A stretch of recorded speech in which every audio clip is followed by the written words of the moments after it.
camper series, awnings and slides. What do you think, Mage? Awnings and slides, awnings and slides? Yeah, okay, let's go outside. Before we do, where you can find awnings and slides is here, where it says slides and awnings. And so you'll see we've got it here.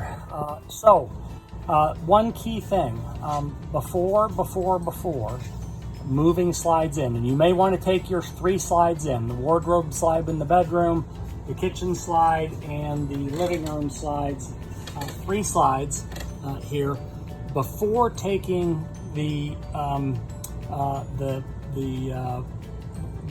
sofa dinette slide in.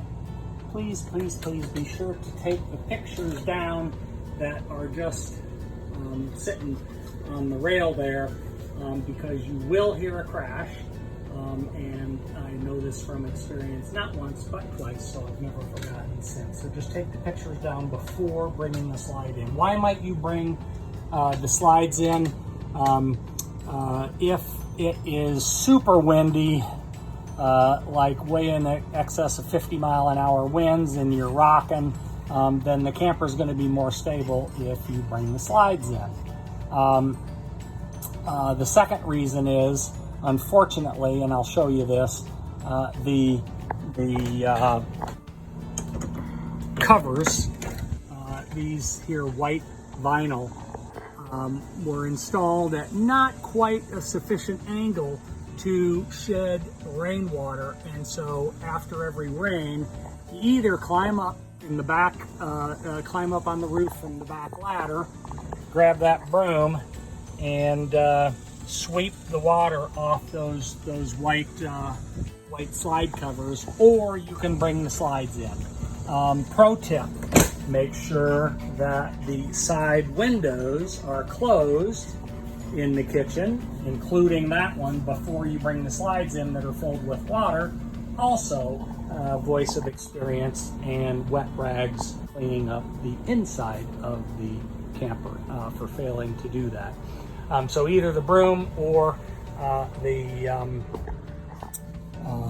bringing the slides after a rain to clear that off. Otherwise, it just molds. Now, coming outside, the awnings, and by the way, those slide toppers just, roll in and out automatically. You don't have to do anything with it. And even though they're starting to look grimy, don't worry about it. I'll wash them. Now the slides, or the awnings, go out a lot further than that, but it gets windy here sometimes, and so I found somewhere in this neighborhood is a pretty good balance between not having your awnings ripped off due to wind, or not having to bring them in when it gets breezy, and still providing some shade on the south side of the camper when it's summertime and you want that shade. So that's normally about where I keep them, but I'll run them all the way out if it's not windy at all, but just be careful, and I wouldn't go to bed with them that way. Now let's take a look at a pro tip on the slides, and I'm going to do this from up here, not the slide, the awning.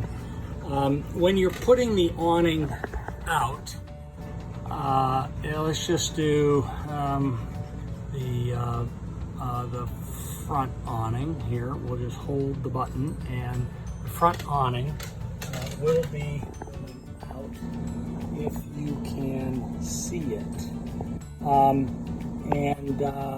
When it is going out, you know what? I'm gonna do this little demo on the rear awning.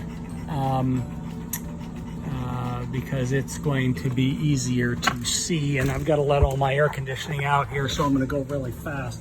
All right, so there, I'm holding it, and the rear awning is going out, and you see that little fold dropping down. You don't want to go out any further than that.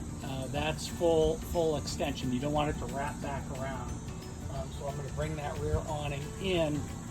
Now, sometimes you'll start to go out, and in fact, the normal case is you're rolling it out, and that little flap does not come down. It gets stuck on the top.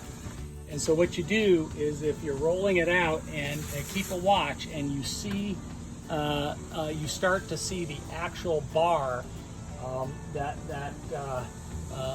awning is wrapped around, that means you're fully unwrapped, but the flap is stuck on top. So just bring it back in a little bit, and then put it back out, and that awning flap will drop for you for full extension. Okay, I'm going to bring this in. You can see the breeze is taking that awning a bit. So I'm bringing it in.